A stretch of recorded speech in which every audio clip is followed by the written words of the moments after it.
सभी साथियों को मेरा नमस्कार। मैं निगम चौहान आप सभी लोगों का स्वागत करता हूं आपके अपने YouTube चैनल द कॉन्सेप्ट में। साथियों, हमने जो एरिया है यानी क्षेत्रफल वो कंप्लीट कर लिया था। कल रेगुलर पॉलीगन हमने कंप्लीट कर दिया था। उससे संबंधित अगर कोई भी क्वेश्चन है तो वीडियो के कमेंट बॉक्स में आप कमेंट करके पूछ सकते हो। ठीक है, वो आपकी हेल्प की जाएगी।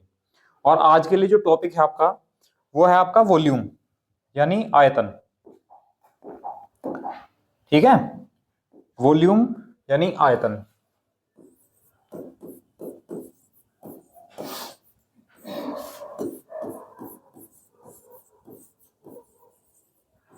तो आज हम वॉल्यूम पढ़ेंगे और वॉल्यूम में भी हमारी कोशिश रहेगी कि वॉल्यूम में भी हम सबसे पहले घनाभ और घन पढ़ेंगे।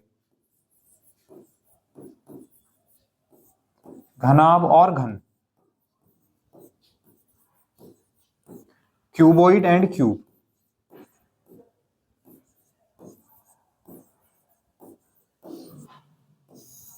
ठीक है, हमें क्या पढ़ना है? सबसे पहले क्यूबॉइड एंड क्यूब यानी घनाभ और घन की चीजें पढ़नी है।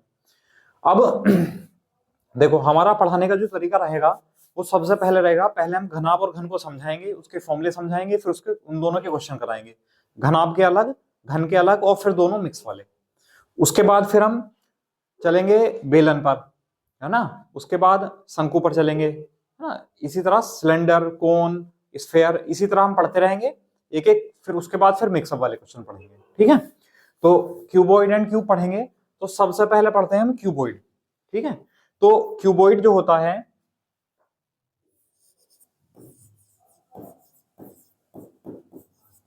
क्यूबॉइड यानी घनाभ। ठीक है, तो इस घनाभ को हम आयताकार, समांतर और षटफलक भी कहते हैं।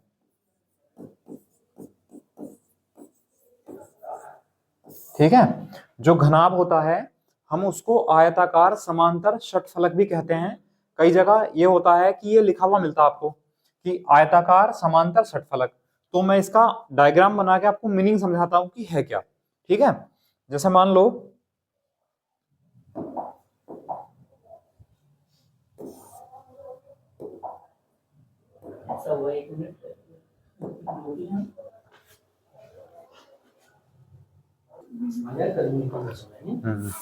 देखो, आयताकार, समांतर, षटफलक।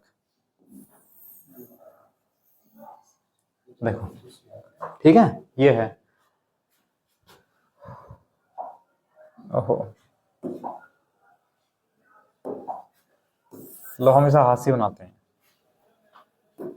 ठीक है, हाँ, इतना थोड़ा सा डिफरेंट हो गया। देखते हैं सही आ जाएगा क्या। हाँ, आप सही आएगा। ठीक है, ये आयताकार, समांतर, षटफलक है। तो इसका क्या मतलब है आयताकार, समांतर, षटफलक का, ये समझ लो।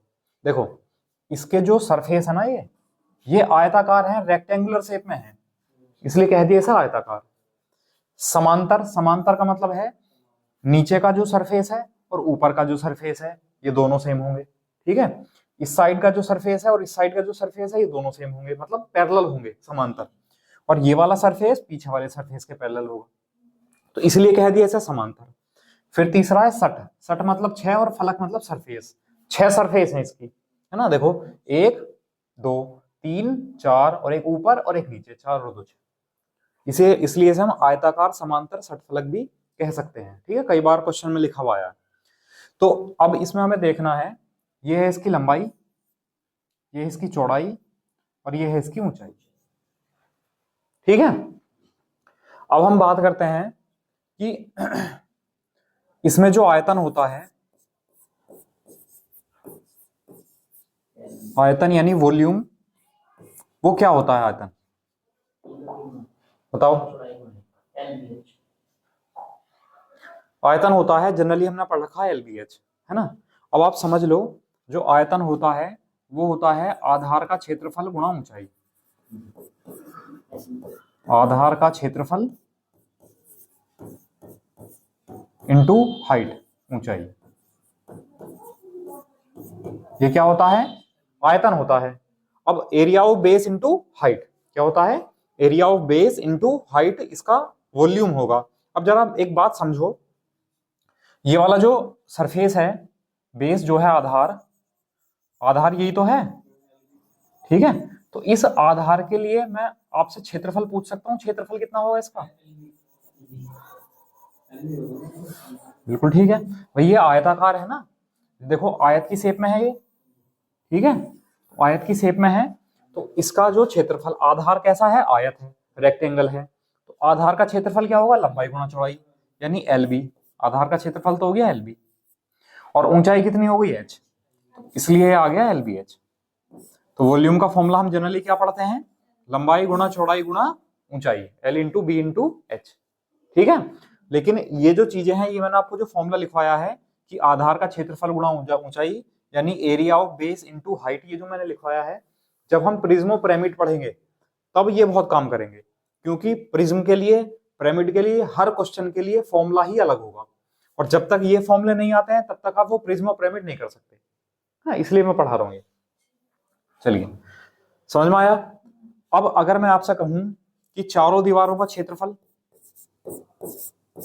चारों दीवारों का क्षेत्रफल,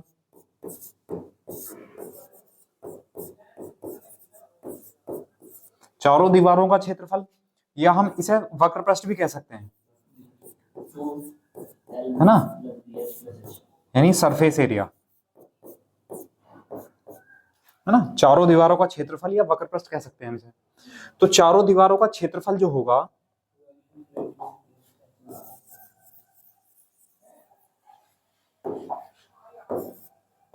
देखो चारों दीवारों का जो क्षेत्रफल यानी सरफेस एरिया होता है, वो होता है आधार का परिमाप गुणा ऊंचाई।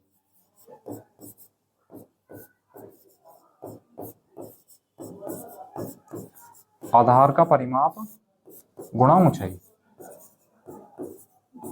ठीक है, parameter of base into height. अब जो आधार है, वो आधार कैसा है बताना मुझे, आधार कैसा है इसका? बेस। आधार कैसा है? आयताकार, रेक्टेंगल शेप में है ना, तो आधार का परिमाप मतलब आयत का परिमाप, तो आयत का परिमाप क्या पढ़ाया था? 2 ब्रैकेट L प्लस बी पढ़ाया था, और ऊंचाई h, 2L plus B into H, ये क्या हो गया? सरफेस एरिया यानी वक्र पृष्ठ, या चारों दीवारों का क्षेत्रफल हम इसे कह सकते हैं, ठीक है।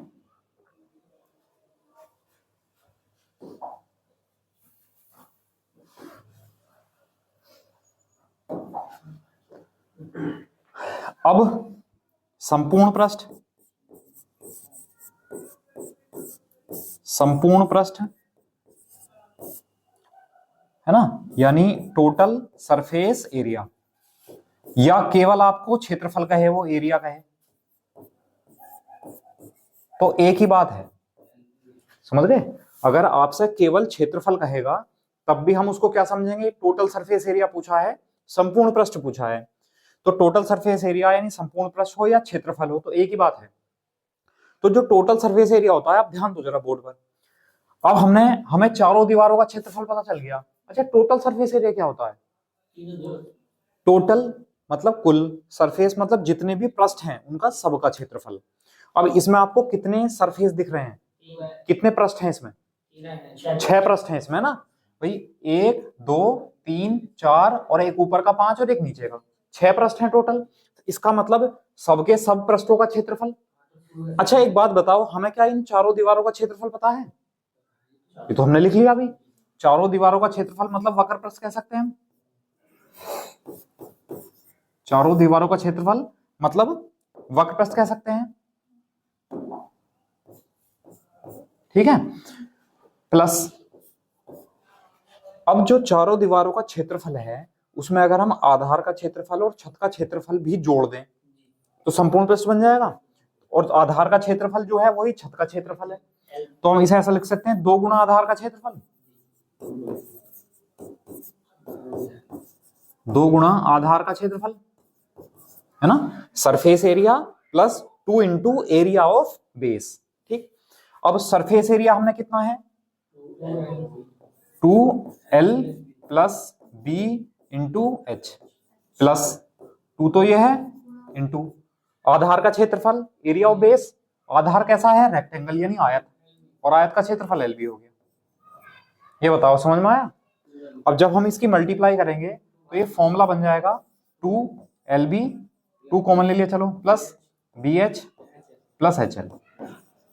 तो जो फॉर्मूला हम याद करते हैं 2LB plus BH plus HL वो ये आ गया। आता कैसा है? Surface area plus 2 into area of base से आता है। ठीक है, surface area plus 2 into area of base.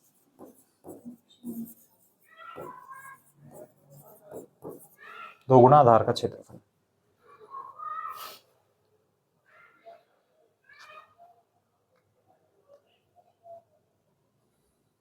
बताओ समझ में आया? अच्छा, कई बार वो ये पूछता है कि एक घनाभ है, क्यूबॉइड है, उसमें सबसे बड़ी लंबाई की जो छड़ है वो कितनी रखी जा सकती है, ये कैसे पता करेंगे? सबसे लंबी, इसको छोटे-छोटे भाग देंगे। सबसे लंबी छड़, सबसे लंबी रोड रखनी है उसमें, तो वो रोड कैसे रख पाओगे? विकर्ण, डायगोनल, है ना? तो अगर हम विकर्ण, जैसे ये वाला कोना है, अगर इस कोने से हम ये वाला कोना मिला दें तो तभी तो डायगोनल बनेगा, तभी तो विकर्ण बनेगा, है ना? तो जो विकर्ण के अकॉर्डिंग जो भुजा या कुछ भी रखा जाएगा, कोई भी रोड रखी जाएगी, वो सबसे बड़ी होगी। तो कई बार कुछ पूछ लेता है कि उसकी लंबाई कितनी है, तो हम विकर्ण की लंबाई लिख रहे हैं यहाँ। जो डायगोनल होता है, जो डायगोनल होता है वो होता है under root L square plus B square plus H square. ठीक है, ये डायगोनल की लेंथ होती है इसके विकर्ण की लंबाई।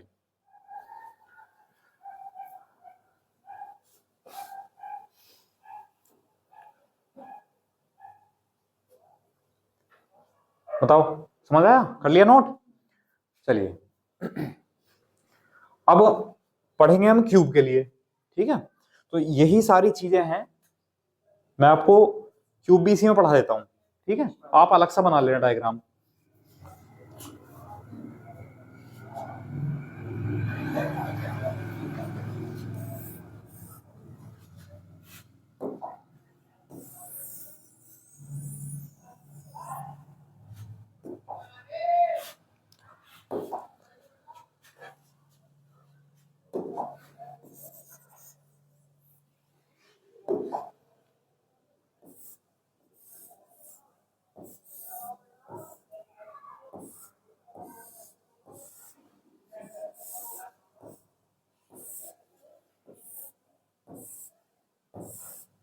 ठीक है, ये क्या है?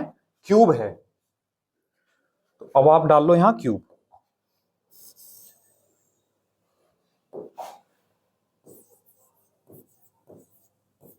क्यूब यानी घन। ठीक है, और घन को जो है हम कहते हैं वर्गाकार।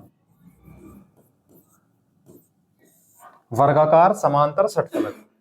ठीक है, उसको कहते थे आयताकार। क्यों? क्योंकि उसकी प्रत्येक जो सरफेस थी वो रेक्टेंगल की शेप में थी, आयत की शेप में, लेकिन यहाँ किस शेप में है? वर्ग, वर्ग की शेप में है। देखो, चाहे आप इसको देख लो वर्ग है, या इसको देख लो वर्ग है, पीछे वाला भी वर्ग है, नीचे वाला भी वर्ग है, ऊपर वाला भी वर्ग है, और इस साइड वाला भी वर्ग है, और 6 सरफेस है और सब समांतर है। ठीक है, अब हम इसके क्षेत्रफल की बात करते हैं। तो आयतन की, सॉरी, तो जो आयतन होता है वो होता है आधार का क्षेत्रफल इंटू ऊंचाई, यानी area of base into height. Area of base into height. ठीक है, अब हमने लिखा, अब अगर मैं आपसे पूछूं कि इसका जो एरिया ऑफ बेस है वो कितना होगा, देखो हम डायरेक्ट L की जगह, देखो यहाँ तो सब भुजाएं बराबर होंगी ना, ये भी है, ये भी है, ये भी है, तो या तो आप पहले वाले फॉर्मूले में L की जगह भी ए रखो, भाई L भी H था ना, हमने L की जगह भी ए रखा, B की जगह भी ए रखा, H की जगह भी ए रखा, A की पावर 3 बन जाएगा। या इससे देख लो, आधार का क्षेत्रफल, आधार यानी बेस कैसा है इसका? स्क्वायर, वर्ग, और वर्ग का क्षेत्रफल कितना होता है? ए स्क्वायर, इंटू ऊंचाई कितनी है? ए, तो ये बन गया ए क्यूब। जो आपको याद रखना है, आयतन ए क्यूब। ठीक है, अब अगर हम पूछें चारों दीवारों का क्षेत्रफल या सरफेस एरिया यानी वक्रपृष्ठ, तो वो होता है आधार का परिमाप गुणा ऊंचाई। ठीक है, तो आधार का परिमाप अब आधार कैसा है? हाँ ठीक है, आधार कैसा है? वर्ग। आधार वर्गाकार है तो वर्ग का परिमाप, तो वर्ग का पैरामीटर कितना होता है? 4a इंटू ऊंचाई कितनी है? a, तो कितना हो गया? 4a²।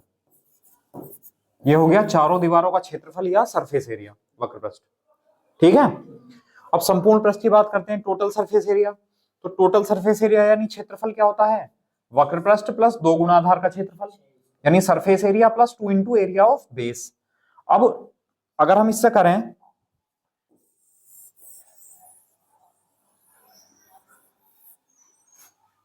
ठीक है, वक्र पृष्ठ कितना निकाला है अभी हमने? 4a²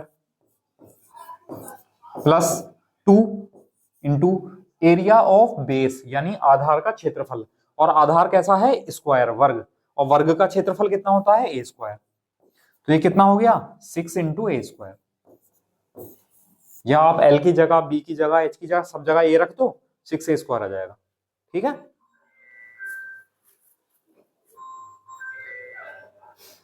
अब डायगोनल की बात करें विकर्ण की, तो l की जगह, b की जगह, h की जगह, सब जगह a रख दो, तो a² का तो a बाहर आ जाएगा, और अंडर रूट में कितना जाएगा? 1 2 3, तो a√3 इसका डायगोनल हो जाएगा, यानी विकर्ण की लेंथ हो जाएगी।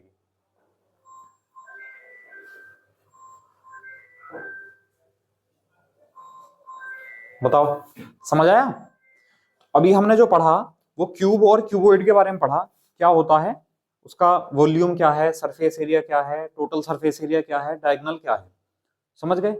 अब ये पहले तो आपको घर ही जाके इतना काम करना है, जैसे जैसे मैंने फॉर्मूले बनाने सिखाए हैं, तो वैसे वैसे आपको ये जो लैंग्वेज वाले फॉर्मूले है ना, आधार का परिमाप गुणा ऊंचाई, ये वाली चीजें, ये आपको याद करनी है, इन सब बनाना है ना, उसके बाद क्वेश्चन पे चलेंगे। चलो मैं अब क्वेश्चन पे चलता हूँ डायरेक्ट।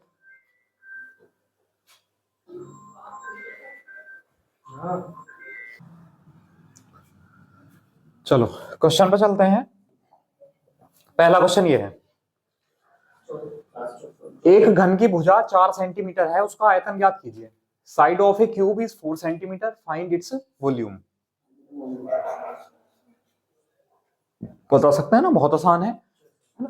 भाई साइड दे रखी है क्यूब की हमें 4 सेंटीमीटर, और पूछा क्या है? उसका आयतन। तो जो वॉल्यूम होता है वो क्या होता है? ए क्यूब, और ए के प्लेस पर हम 4 रख लेंगे, तो 4 का क्यूब कितना हो जाएगा? 64, और साइड यानी यूनिट जो आ जाएगी उसकी सेंटीमीटर क्यूब आ जाएगी, इस चीज का ध्यान रखना है ना। तो सेंटीमीटर क्यूब कौन सा है? सी ऑप्शन, 64 सेंटीमीटर क्यूब है ना। अब देखो बी ऑप्शन भी 64 सेंटीमीटर स्क्वायर है, तो थोड़ा जल्दबाजी मत करना, ध्यान रखना। ठीक है, चलो नेक्स्ट।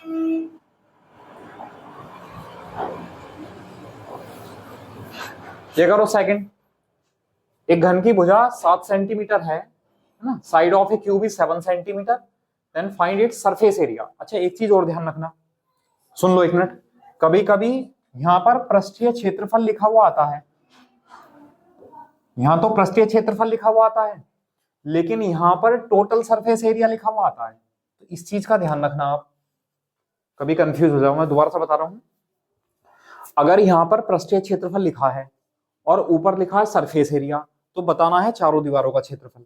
ठीक है, और अगर यहाँ पृष्ठीय क्षेत्रफल लिखा है और ऊपर लिखा है टोटल सरफेस एरिया, तो आपको टोटल सरफेस एरिया नहीं संपूर्ण पृष्ठ बताना है। इस चीज का ध्यान रखना, बहुत बार कंफ्यूजन हो जाता है, हमारा आंसर गलत हो जाएगा।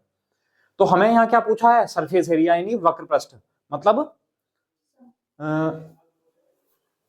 एक काम करो, इसमें ना वक्रीय कर लो इसे, हाँ, इसमें जो है इसको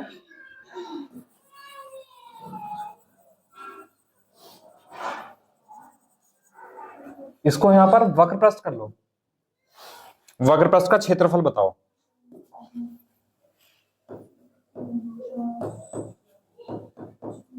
वक्र पृष्ठ का क्षेत्रफल, ठीक है, वक्र पृष्ठ का क्षेत्रफल बताना है, सरफेस एरिया। अब देखो साइड कितनी दे रखी है? 7, ठीक, और जो वक्र पृष्ठ होता है यानी चारों दीवारों का क्षेत्रफल वो कितना होता है? 4a², तो 4 गुणा 7 का स्क्वायर 49 है ना, हाँ, 4 9 36 का 6 3 4 चौक 16 3 19, 196 सेंटीमीटर स्क्वायर। तो ऑप्शन नंबर आ जाएगा सी। ठीक है।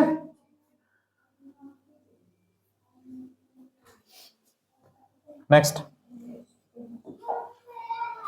ये बताओ, side of a cube is 6 centimetre, find its total surface area. यानी एक घन की भुजा 6 सेंटीमीटर है, इसका संपूर्ण पृष्ठ का क्षेत्रफल बताना है।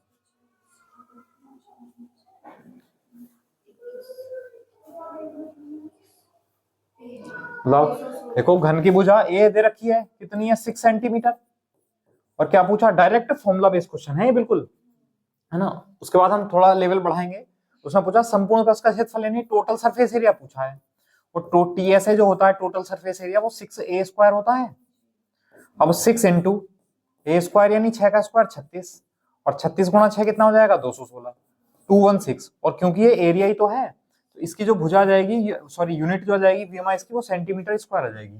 तो 216 सेंटीमीटर स्क्वायर कौन सा है, ए ऑप्शन है ना। देखो बी डी ऑप्शन भी इसका क्या है 216 है, लेकिन वो सेंटीमीटर क्यूब है, तो आंसर कितना है 216 सेंटीमीटर स्क्वायर। हाँ, जो आयतन होता है ना वॉल्यूम, उसकी उसकी जो मात्रक होता है उसका, वो हमेशा centimetre cube, metre cube, kilometre cube इस तरह होगा, है ना। और जो क्षेत्रफल की बात करेगा, चाहे वो सरफेस एरिया हो या टोटल सरफेस एरिया हो, उसमें स्क्वायर ही आएगा। वर्ग centimetre, centimetre square, metre square, वर्ग मीटर, ठीक है।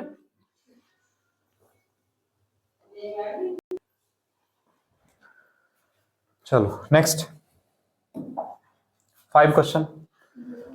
Side of a cube is 8 centimetre, find the length of diagonal. एक घन की भुजा 8 सेंटीमीटर है, तो इसका विकर्ण बताओ डायगोनल। हाँ, देखो घन की जो साइड है भुजा वो कितनी दे रखी है 8 सेंटीमीटर। अब मैं अगर डायगोनल की बात करूं, जो डायगोनल होता है क्यूब का वो कितना होता है a√3 होता है। अब एक ही जगह 8 लिख देंगे, 8√3 और सेंटीमीटर, कौन सा ऑप्शन हो जाएगा बी, 8√3, ठीक है। तो ये तो अभी बिल्कुल डायरेक्ट फॉर्मूला बेस्ड क्वेश्चन थे। साइड दे रखी है, आयतन, वक्र पृष्ठ, संपूर्ण पृष्ठ या इसका डायगोनल, ठीक है। अब बढ़ते हैं आगे, नेक्स्ट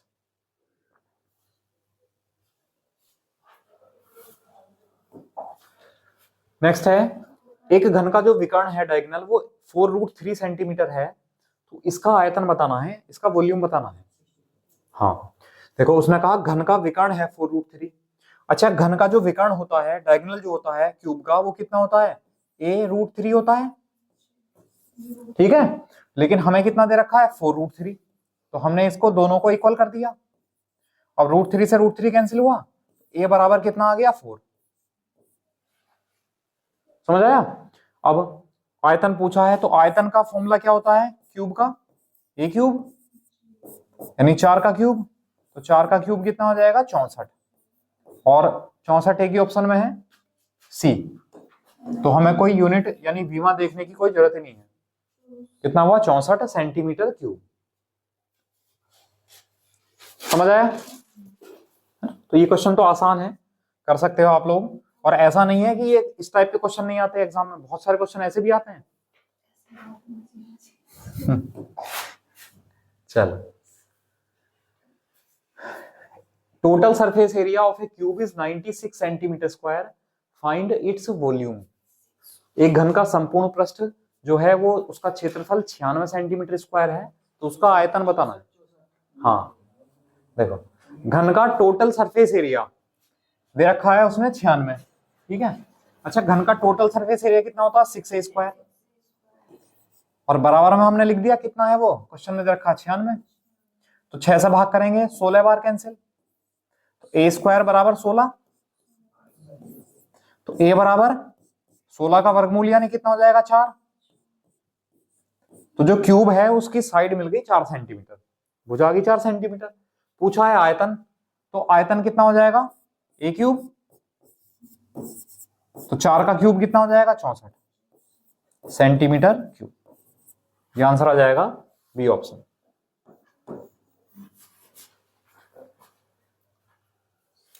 बताओ, समझ आया।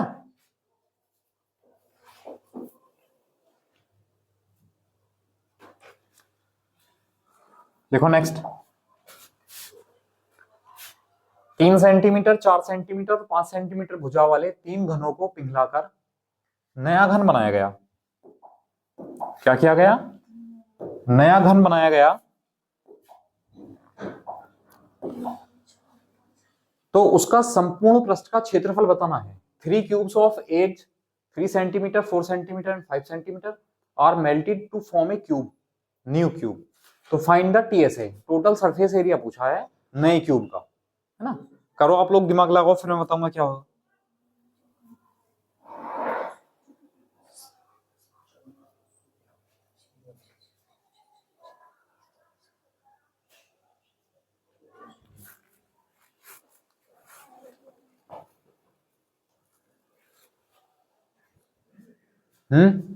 चलो देखो, ध्यान दो। जब भी आयतन की बात चल रही हो, जब भी एक चीज को पिघलाकर दूसरी चीज बनाई जाएगी, तो जितना आयतन पहली चीज का होगा उतना ही आयतन दूसरी चीज का होगा। ये आपको ध्यान रखना है, ठीक है। क्या ध्यान रखना है, जब चीजों को पिघलाया जाएगा, पिघलाने पर एक वस्तु का जो आयतन है वो दूसरी वस्तु के आयतन के बराबर होगा। यानी जो वॉल्यूम है, वॉल्यूम 1 बराबर वॉल्यूम 2 होगा,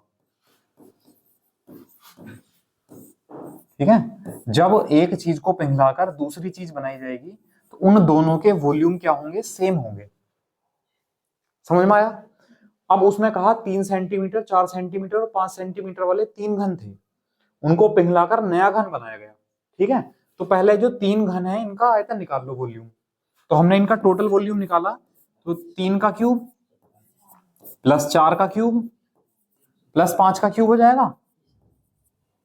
एक का क्यूब होता ना आयतन, तो पहले वाले का आयतन ये आया, दूसरे का आयतन ये है और तीसरे का आयतन ये है। हमने तीनों को जोड़ दिया, तो 3 का क्यूब कितना हुआ 27, 4 का कितना हुआ 64 और 5 का कितना हुआ 125। जोड़ दो, 5 4 9 7 16, 2 और 1 3, 3 6 9, 9 2 11, 1 और 1 2। तो जो इन तीनों घन को पिघलाकर जो हमारे पास मटेरियल आया उसका वॉल्यूम है 216 सेंटीमीटर क्यूब, ठीक है। और इसी आयतन से जो नया घन बनाया गया होगा, तो जो नया क्यूब होगा उसका आयतन इतना ही होगा 216। तो हमने मान लिया उसकी जो साइड है नए क्यूब की वो साइड ए है, तो आयतन कितना हो जाएगा ए क्यूब, लेकिन आयतन कितना होगा 216, तो बराबर 216। तो ए बराबर क्यूब रूट 216, 216 का क्यूब रूट कितना हो जाएगा 6। तो जो नया क्यूब बनाया गया है उसकी साइड मिल गई हमें 6 सेंटीमीटर।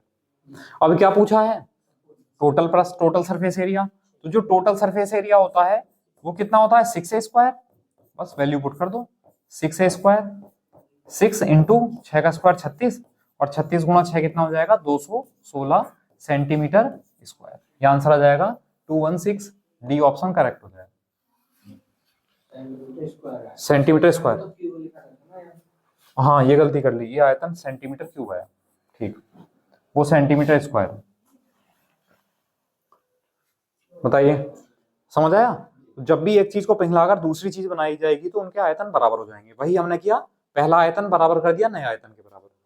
अगर आगे तो ये जो क्यों आया, ये वाला, हाँ ये इसलिए हो गया क्योंकि ए का मान 6 आ गया है ना, इसलिए हो गया क्योंकि ए का मान 6 आ गया। अगर ए का मान 7 आ जाता या 6 से अलग कुछ भी होता तो फिर ये बराबर नहीं होते चलो चलो समझ आया। तो तुक्के लगाया करो लेकिन हिसाब से है, इतने भी ना। चलो नेक्स्ट क्वेश्चन है, देखो 25 सेंटीमीटर भुजा वाले घन को पिघलाकर 5 सेंटीमीटर भुजा वाले कितने घन बनाए जा सकते हैं। बहुत इंपॉर्टेंट है, बहुत ज्यादा क्वेश्चन इस पर आते हैं। A cube of side 25 centimetre is melted, how many cubes of side 5 centimetre are formed. बताओ।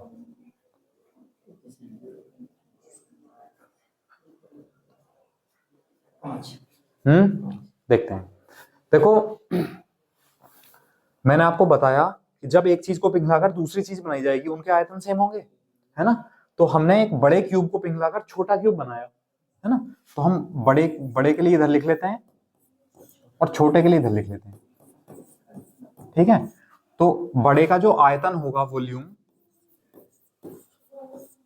आयतन जो होगा वॉल्यूम, वो अब मैंने मान लिया अपनी तरफ से मान लिया कि मान लो n छोटे घन बनेंगे।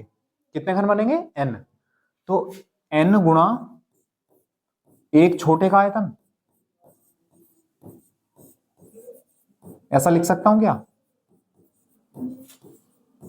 n गुणा एक जो स्मॉल साइज का जो क्यूब है उसका वॉल्यूम। भाई मान लो जैसा ऐसा समझ लो, 3 घन बनते मान लो, तो हम क्या करते थे, 3 गुणा एक छोटे का आयतन, तो बड़े के आयतन के बराबर आ जाता है ना। जो बड़े वाले का जो वॉल्यूम होगा वो n गुणा छोटे वाले के वॉल्यूम के बराबर होगा। मैं इसे एक लाइन में कराऊंगा अभी, हाँ इसको मैं एक लाइन में कराऊंगा, लेकिन मैं समझा रहा हूं क्यों कर रहे हैं ऐसा। अब एक बात बताओ, अगर मैं हमें n का मान निकालना है ना, तो n का मान कैसे निकालेंगे, ये गुणा वाली चीज इधर जाएगी तो भाग में जाएगी, तो n बराबर कितना आ जाएगा, बड़े का आयतन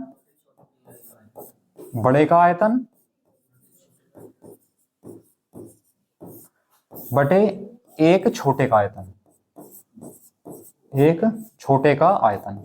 बस यही चीज आपको ध्यान रखनी है ये, ठीक है।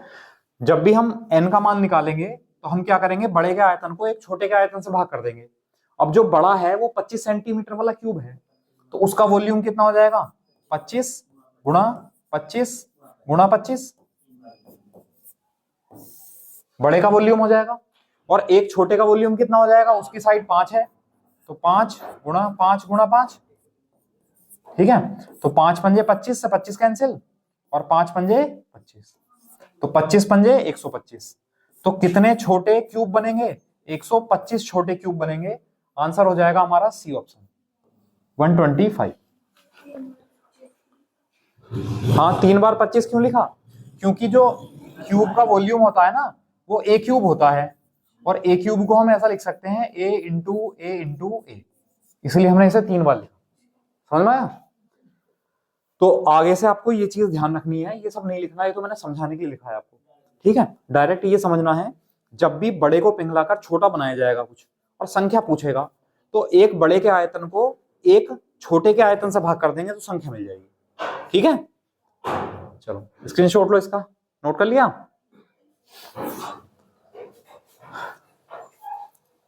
Next, a cube of side 12 centimeters melted to form 3 cubes.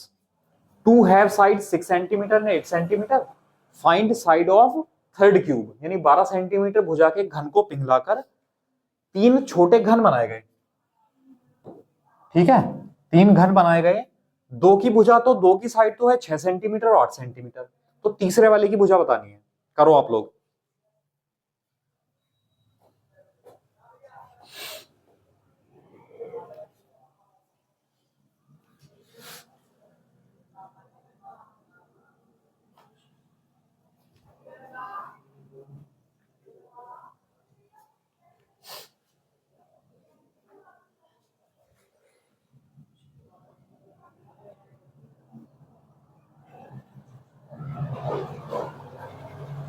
समझ आया।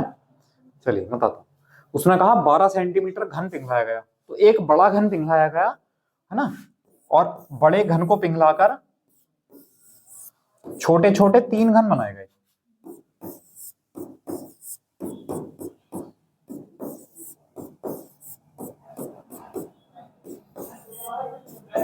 छोटे छोटे ये 3 घन बनाए गए इसको पिघलाकर, बस ये फॉर्मूला बन गया। देखो डायग्राम में, जो बड़े का आयतन होगा वो इन 3 छोटे के आयतन के योग के बराबर होगा। तो इसका आयतन यानी इसका आयतन कैपिटल V, इसका आयतन कैपिटल V मान लिया, इसका V1, इसका V2 और इसका V3, ठीक है। तो कैपिटल V, इसकी भुजा कितनी है, साइड तो इसकी 12 है, और इसकी साइड कितनी है 6, इसकी साइड कितनी है 8, और इसकी साइड नहीं पता हमें, इसकी साइड हमने कितनी मान ली, A मान ली, ठीक है। अब इसका आयतन कितना होगा, 12 का क्यूब, तो 12 का क्यूब बराबर 6 का क्यूब प्लस 8 का क्यूब प्लस A का क्यूब। ये बताओ ये लाइन जो मैंने लिखी है ये आप समझ पाए या नहीं समझ पाए। जो बड़े का आयतन है वो इन पहले का आयतन प्लस दूसरे का आयतन प्लस तीसरे का आयतन के बराबर होगा, है ना। तो बराबर कर दिया, तो 12 का क्यूब कितना होता है 1728, बराबर 6 का क्यूब कितना होता है 216, प्लस 8 का कितना होता है 512, प्लस A क्यूब। अच्छा इन दोनों को इधर ले आओ, तो 1728 ये जब इधर आएगा तो माइनस हो जाएगा, इन्हें जोड़ दो इधर आके, 2 और 6 कितना हो जाएगा 8, 1 और 1 कितना हो जाएगा 2, और 5 और 2 कितना हो जाएगा 7, तो बराबर a क्यूब।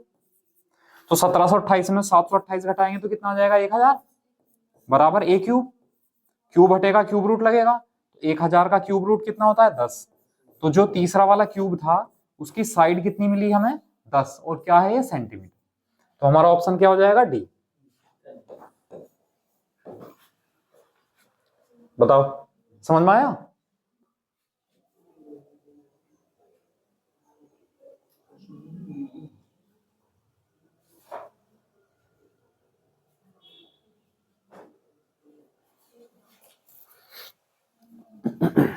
कर लिया। नेक्स्ट,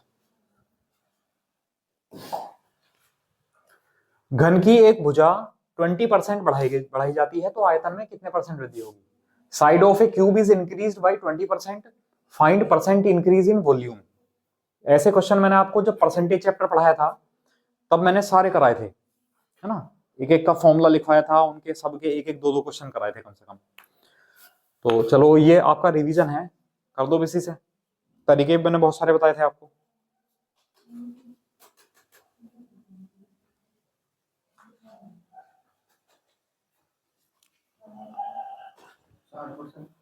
साठ परसेंट, चलो देखते हैं, ध्यान दो बोर्ड पर। हमने ये बताया था आपको कि जैसे घन की एक साइड है ए साइड ए तो होती है, उसको 20% बढ़ा दिया, 20% परसेंटेज हमने प्लस कर दिया, इसका मतलब वृद्धि हो रही है, माइनस लिखेंगे तो कमी हो रही है, ऐसा समझना। उसने आयतन की बात की है और हमने कहा घन का जो आयतन होता है वॉल्यूम वो ए क्यूब होता है। अब ए क्यूब को हम ऐसा लिख सकते हैं ए इंटू ए, है ना, और ये साइड में 20% की वृद्धि है तो इसमें भी 20% की वृद्धि, इसमें भी 20% की वृद्धि, और इसमें भी 20% की वृद्धि। बताओ समझ में आया? तो हम इन्हें डायरेक्ट जोड़ नहीं सकते ना, डायरेक्ट नहीं जुड़ती हैं चीजें। देखो हाँ, इसका फॉर्मूला है, मैं फॉर्मूले से भी कराऊंगा, रेशियो वाले तरीके से भी कराऊंगा, लेकिन थोड़ा सा कॉमन सेंस से समझ लो।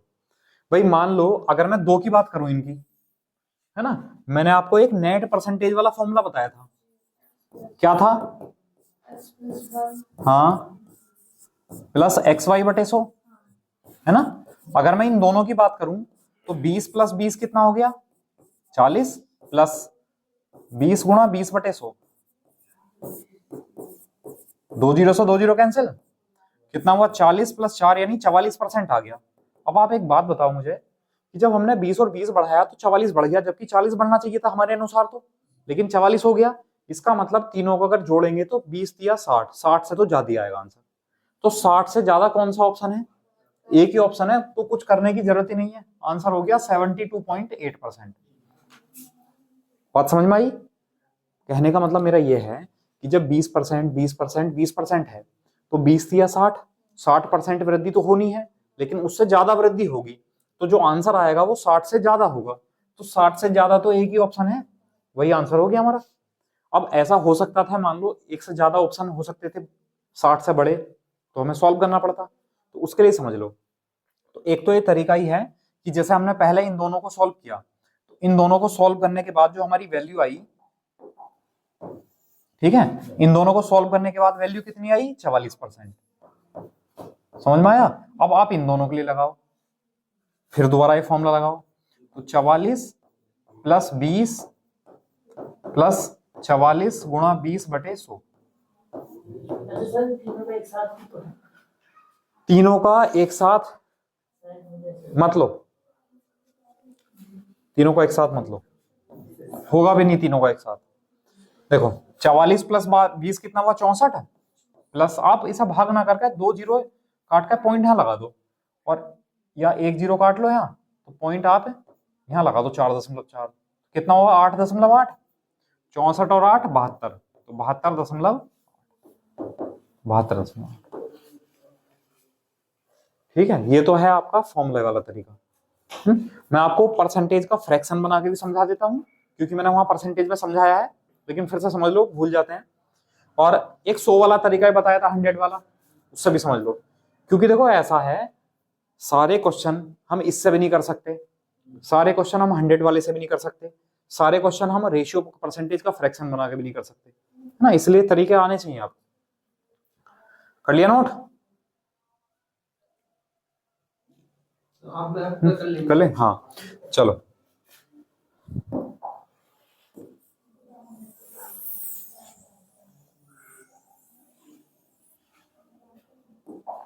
देखो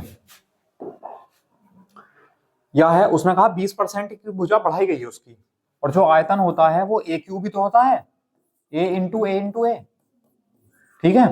अब जो साइड, हाँ, उसका जो आयतन है हमने मान लिया उसका जो वॉल्यूम था 100 था। अब इसमें 20% की वृद्धि की गई, 120/100 बताया था। जब परसेंटेज में वृद्धि होगी तो हम कैसे सॉल्व करेंगे, 100 प्लस परसेंटेज से, और कमी होगी तो 100 माइनस परसेंटेज से, ठीक। फिर ये भी दूसरा है, इसमें 20% वृद्धि है तो 120/100, ये भी 20% वृद्धि है तो 120/100। ये बताओ ये चीजें समझ में आई या नहीं आई? अब हम सॉल्व करेंगे, 100 से 100 कैंसिल हुआ, 1 2 3, 2 और 1 3, 12 का क्यूब कितना हुआ 1728, और बटे 10, तो पॉइंट यहां लग जाएगा, तो वैल्यू कितनी आई 172.8 आई। अब आप मुझे बताओ, मैंने जो आयतन माना था इसका वो कितना माना था, 100 माना था, तो 100 से वैल्यू ज्यादा है या कम है? ज्यादा। कितनी ज्यादा है? घटा लो, इसमें से इसको हटाएंगे कितना आएगा, 72.8 ज्यादा है, तो 72.8% की क्या हो गई, वृद्धि हो गई। ऑप्शन नंबर डी आंसर आ जाएगा, या इस तरीके से कर सकते हो, हाँ, है ना। और अगर परसेंटेज का फ्रैक्शन बनाना चाहते हो आप, तो देखो जैसे 20% वृद्धि थी ना, तो 20% का फ्रैक्शन कितना होता है, 20 पंजे 100, 1/5। ये इनिशियल वैल्यू होती है, प्रारंभिक मान, इनिशियल वैल्यू और फाइनल वैल्यू। तो प्रारंभिक मान है 5, और वृद्धि हो गई 1 की, तो 5 और 1 कितना हो गया, 6 हो गया। अब ये साइड ही तो है, और तीनों साइड में 20-20% की वृद्धि हुई है ना। तो तीनों साइड जो है 5 से 6 और 5 से 6 हो जाएंगी, मल्टीप्लाई कर दो, 5 का क्यूब 125 और 6 का क्यूब 216, तो जो आयतन है वॉल्यूम वो 125 से 216 हो गया। कितना बढ़ गया, 75, 6 81 10 91, कितनी वृद्धि हो गई, 91 की, 91 की वृद्धि हो गई। और वृद्धि हुई किससे है, 125 से, तो बटे 125 और परसेंटेज के लिए गुणा 100, 25 पंजे 125, 25 चौका 100, 4 एकम 4, और एक काम करो, देखो आप एक काम करो, यहाँ 2 से गुणा कर दो और यहाँ भी 2 से गुणा कर दो। भाग करने से आसान है 2 से गुणा करना, 5 से भाग करने से आसान क्या है 2 से गुणा करना। तो नीचे तो कितना आ गया 10, तो 10 का तो लग गया पॉइंट, और ये कितना हो गया 8, 8 ही का 8 और 8 नम 72, तो 72.8% की वृद्धि होगी, ऐसा कर सकते हैं।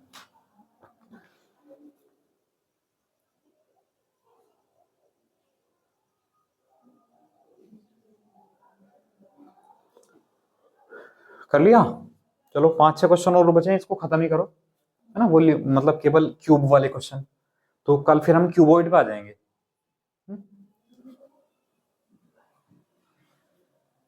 कर लिया, next 12, side of a cube is decrease by 10%, what is the effect on total surface area. यानी घन की भुजा 10% घटाई जाती है तो संपूर्ण पृष्ठ के क्षेत्रफल पर क्या प्रभाव पड़ेगा, ये बताना।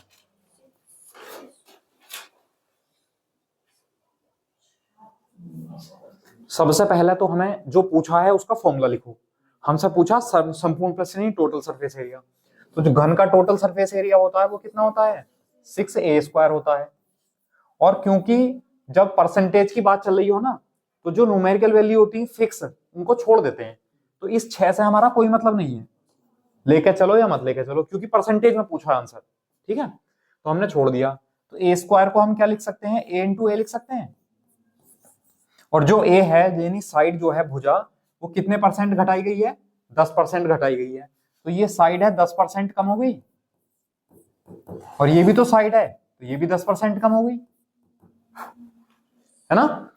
अब आप या तो नेट परसेंटेज लगा दो एक साथ भाई, लेकिन यहां एक चीज का ध्यान रखना, मैंने जो फॉर्मूला बताया था आपको वो बताया था x plus Y plus X Y बटे 100 बताया था, है ना। लेकिन यहाँ कमी हो रही है ना, तो x की वैल्यू भी माइनस में है, y की वैल्यू भी माइनस में है, और जब इन दोनों की गुणा होगी माइनस माइनस कितना हो जाएगा, प्लस।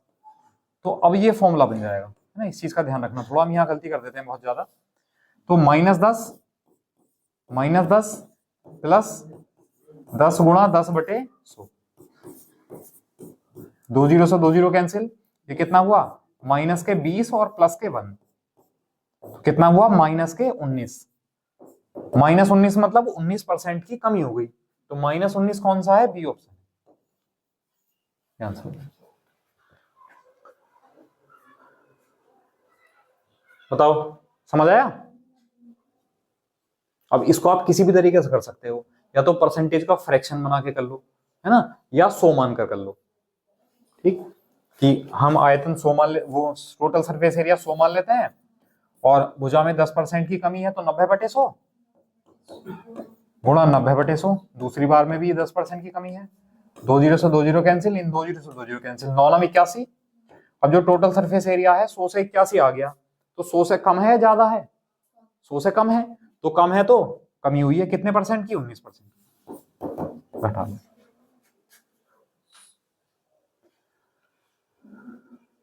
समझ आया। नेक्स्ट, नहीं, यहां क्यूब नहीं हो रहा ना इनका साइडों का, है ना। अगर हम वैसा करेंगे तो 10 का 1/10 हो गया, 1/10 हो गया ना, तो इनिशियल वैल्यू हो गई 10, तो फाइनल वैल्यू कितनी हो गई,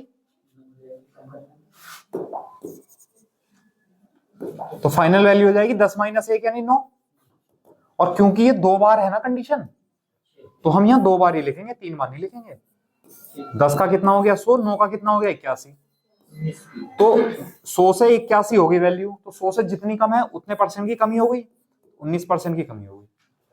हाँ, समझ आया। चलो नेक्स्ट, ये करो,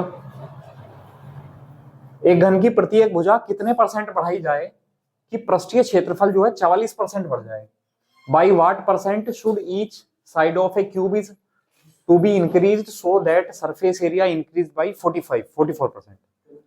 हाँ बिल्कुल ठीक है ना। हम कैलकुलेशन करते हैं तो कुछ चीजें हमें याद हो जाती है ना, कि 44% की वृद्धि हो रही है, इसका मतलब 20% वृद्धि हुई होगी, 20 + 20 + 20 गुणा 20/100, है ना।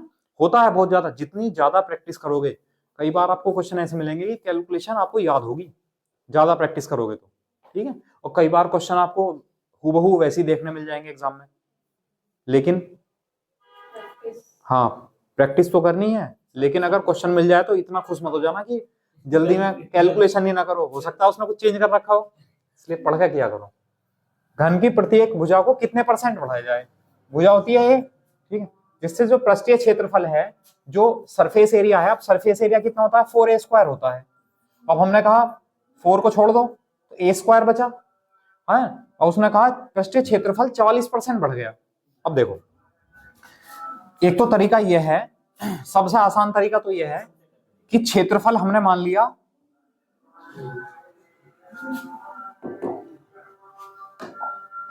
हमने जो उसमें कहा पृष्ठीय क्षेत्रफल 44% बढ़ गया, तो पहला क्षेत्रफल मान लिया 100 था, और 44% बढ़ गया होगा तो 144 आ गया होगा, है ना। ये पृष्ठीय क्षेत्रफल है ना, सरफेस एरिया है ना, और सरफेस एरिया हमारे हिसाब से कितना बैठ रहा, a²।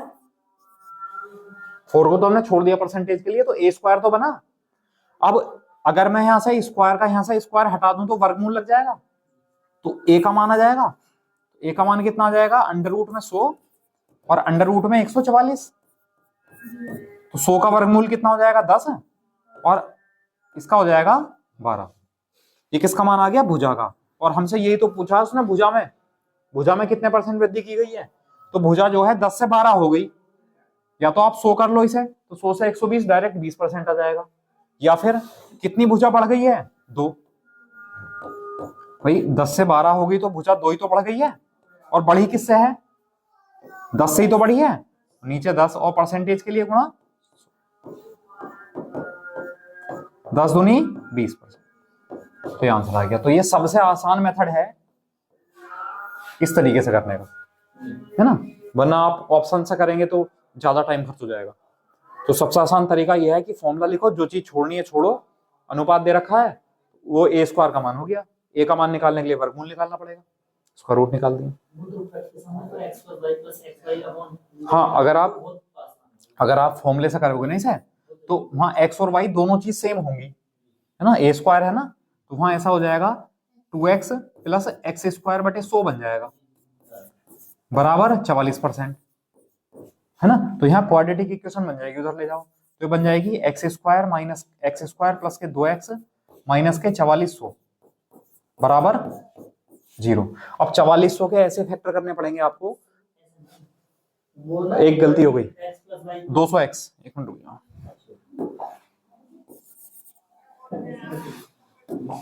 क्या आ जाएगा 200x। तो इसके ऐसे फैक्टर करो जो माइनस करके 200 आ जाए, करो माइनस करके 200 आए।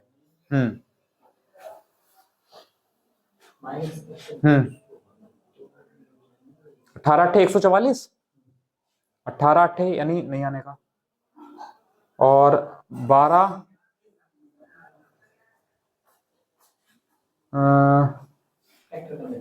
20 20 हम 400 भाई, 44 40 11 चुप 44, चलो छोड़ो, फैक्टर हमें जब करना ही ना हो इस तरीके से, कहने का मतलब है इससे क्वाड्रेटिक बन जाएगी, सॉरी इससे जो है द्विघात समीकरण बन जाएगी, तो द्विघात समीकरणों को सॉल्व करने में और ज्यादा टाइम लगेगा, तो सबसे आसान तरीका है आपका ये, इस तरीके से कर सकते हैं।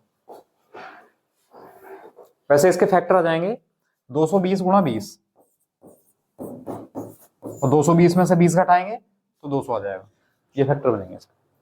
चलो नेक्स्ट, क्या कल करोगे?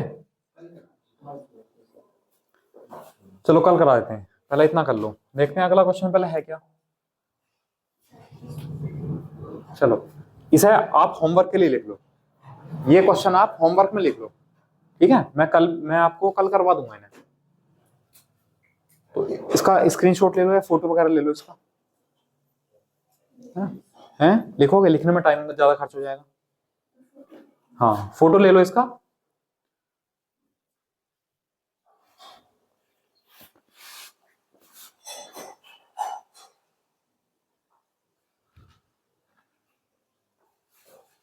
ठीक है,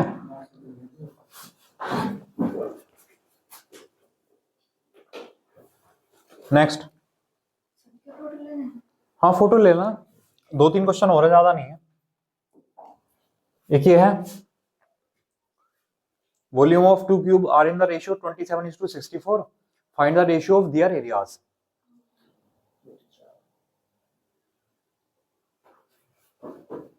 ठीक है, नेक्स्ट ये है 4 सेंटीमीटर भुजा के 2 घनों को पास पास में रखकर घना बनाएगा, ये बहुत बढ़िया क्वेश्चन है, बहुत ज्यादा आते हैं, ठीक है, लेकिन स्क्रीनशॉट ले लो, क्योंकि मैंने आपको घनाभ के क्वेश्चन नहीं कराए हैं, लेकिन फिर भी आप कोशिश करना, इसे कोशिश करना, ठीक है, ले लो इसका स्क्रीनशॉट।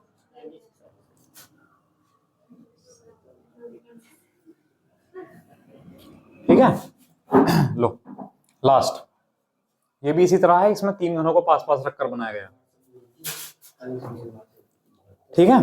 चलिए फिर मिलते हैं कल, क्यूबॉइड पढ़ाएंगे और क्यूबॉइड के क्वेश्चन कराएंगे, और फिर उसके बाद मिक्सअप वाले क्वेश्चन चलेंगे, ठीक है, ओके, थैंक यू क्लास।